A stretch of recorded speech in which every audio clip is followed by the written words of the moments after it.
March the 11th marks the beginning of British Science Week 2022, a 10-day celebration of science, technology, engineering and maths.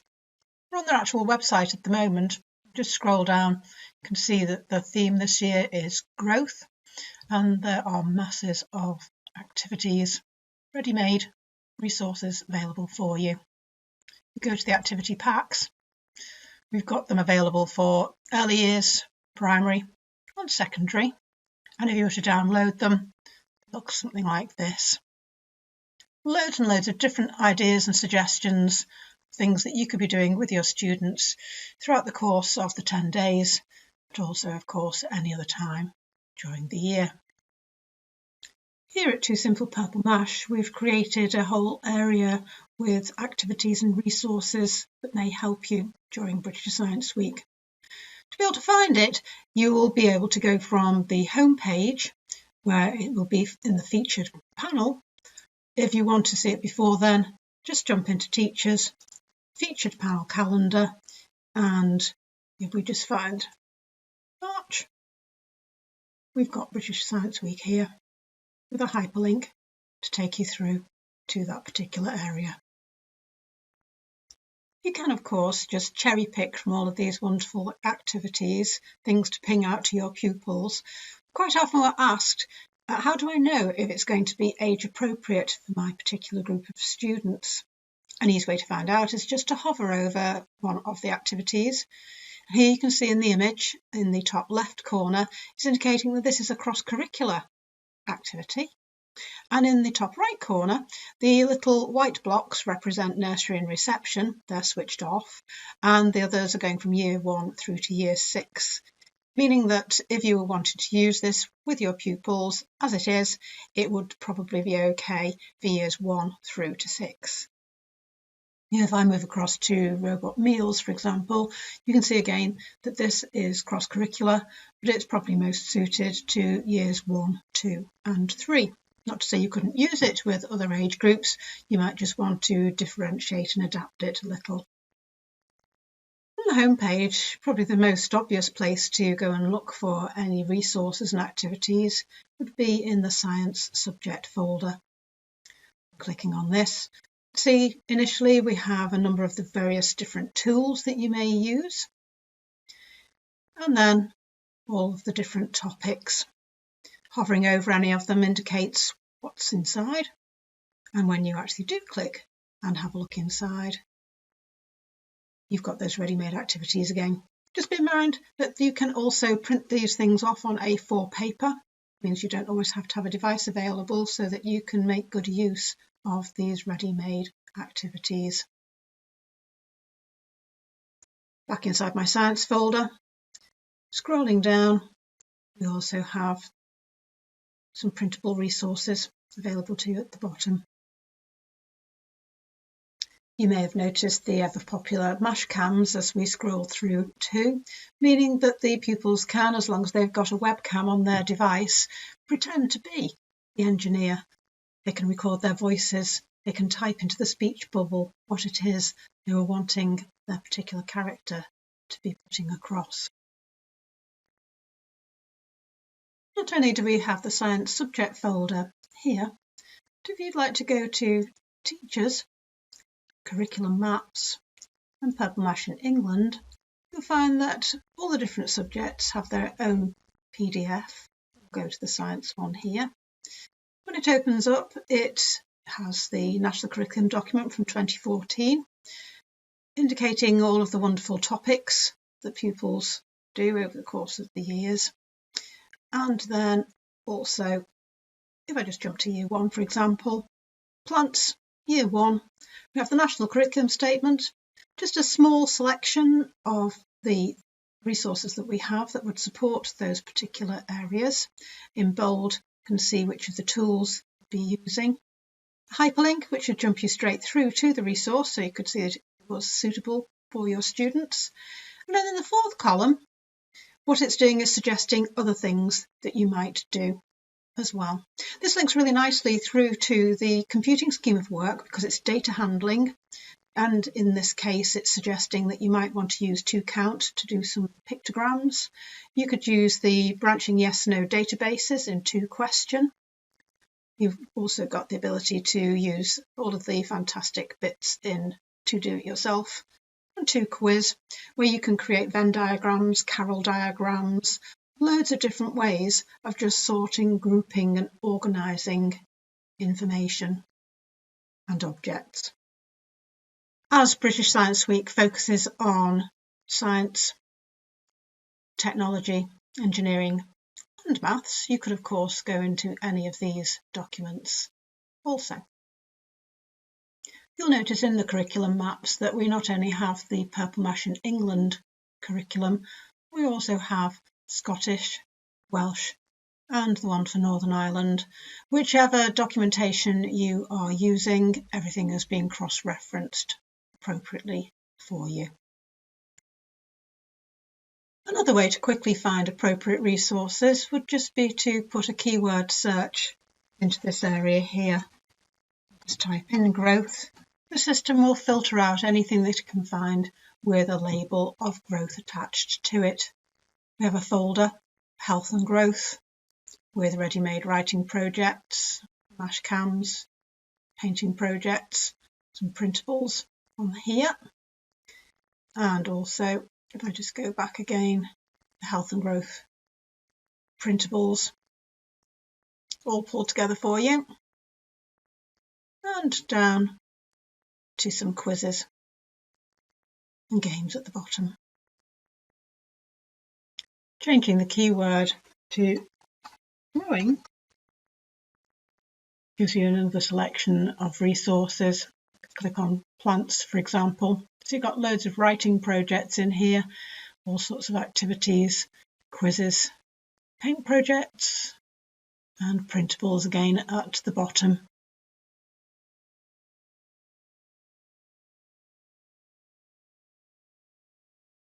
The search also indicates, of course, that growth isn't limited to physical things. You could also be looking at the way in which numbers change when you add and take them away.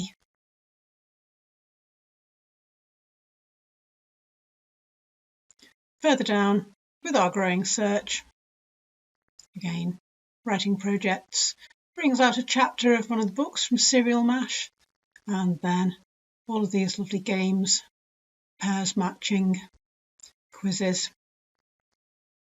and even a trip to Simple City and the garden centre. When it comes to which tools you can use to support your science learning, this is one of the questions from our course on the training platform. I'm going to answer it for you. Absolutely every one of these could be used in some way. We'll have a quick look and see just one or two of them to give you a few ideas. In the tools area, moving down into the English category, you have a look inside 2Publish, you will notice that you've got ready-made templates, sequencing, storyboarding, report writing. You can alter these to make them what you'd like them to be, or you can just use them as they come out of the box. They can be printed off on A4 paper too, which means that you can utilise the wonderful resources without having to have any devices available. Back inside the tools, again you'll find more inside 2Publish Plus.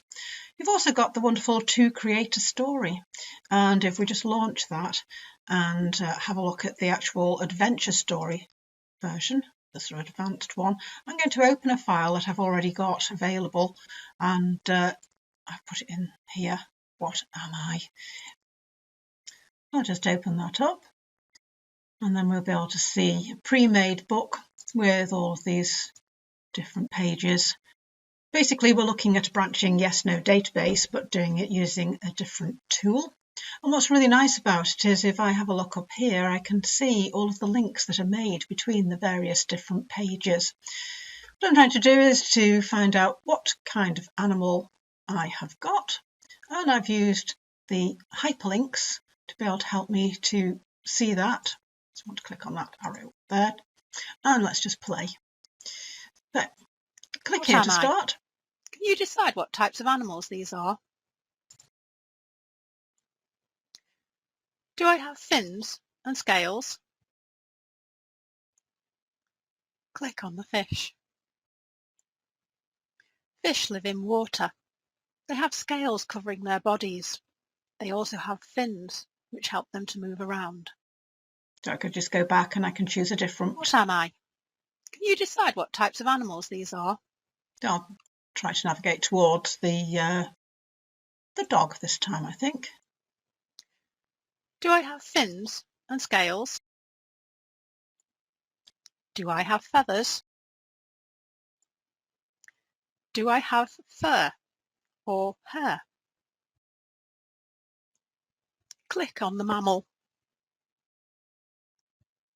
Mammals have hair or fur and have.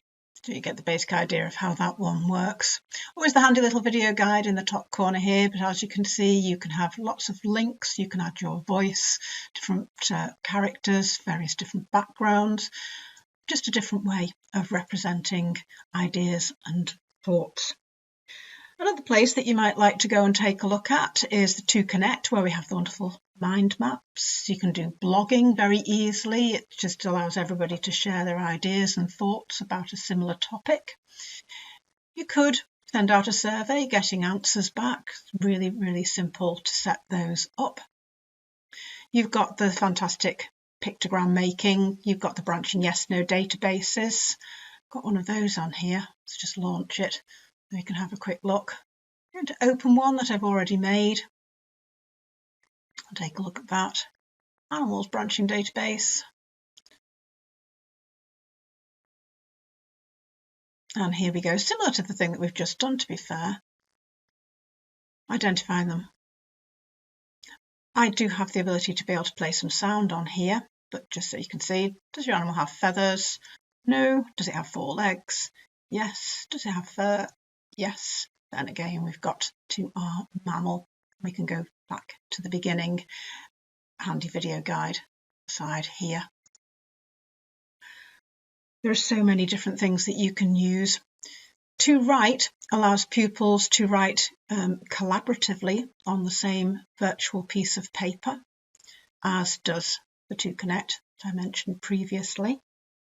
You've also got the ability to use things like the 2Count, 2Graph, 2Question, 2Investigate, which is the slightly more sophisticated databases. One of my favourite programs, tools, is 2Design and Make, computer-aided design. I'll just launch this one. On here you have the ability to use any of the templates that are already constructed. Really handy. And if I'm looking at maths, perhaps I'm looking at shape, and I can alter this just by dragging and dropping. I can add extra nodes. And each time you'll notice that the net's changing, the 3D shape is altering. I can have a look at that. I can turn it around, see the shape before I actually go into production, just like they would in the real world. Looking at the net, that can be printed off and actually created using scissors and glue. One of the nice things also though is it gives you some idea of spatial awareness. By using the fill tool, I can start filling in various different parts and going back and having a look to see where they are on my model. I really like this part because this enables me to be able to put the pattern that I'd like. Let's do a sort of nice daffodil shape, since it's spring, and we'll put that bit on. And wait till you see this part. It always gets a wow. Ooh, let's have a look. And then again, we can have a look on our 3D shape. Wonderful stuff.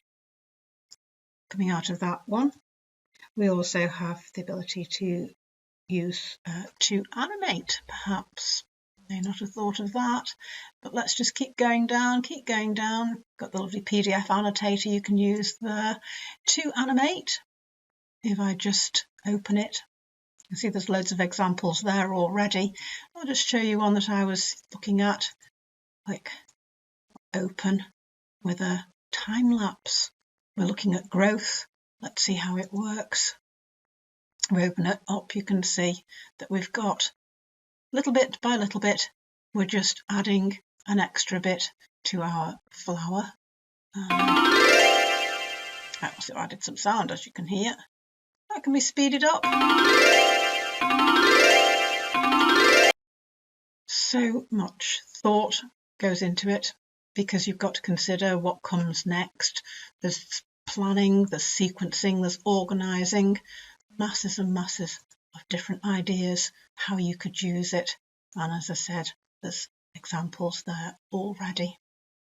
As we've already seen, all of the tools have their own little video guides in the top corner, but also if you go to Teachers, User Guides and Planning, you'll find in there that there are written guides for everything too. From the home page, if you go to the Sharing tab, this is where you can actually create display boards and the blogs that I mentioned before, with a nice way of sharing good practice and ideas. If you want to create any, just click on the little cog in the corner and you have full control of who can see. In the blogs, it's who can see, who can comment and who can post. Nothing goes live until you approve it as a teacher, and that means that only the person who's created it and yourself can see it until that little approval box is ticked or the slidey mechanism is used to approve. So hopefully everything that I've just shown you will give you some inspiration on how you can use all of the wonderful resources available to you on your Purple Mash for British Science Week. And I hope you have a lot of fun using them with your pupils.